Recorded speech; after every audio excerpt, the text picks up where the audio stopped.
In this video, we will show you how to assign attributes to your components.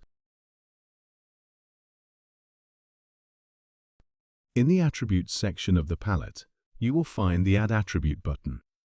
After clicking this button, Allplan's Attribute Selection window pops up. Here you can select the attribute you want to assign to the component. The palette adjusts, and we can directly modify the value of the attribute. It is also possible to assign multiple attributes. The palette will always adapt to the selection. By clicking the button, besides an already added attribute, we can detach this attribute from the component.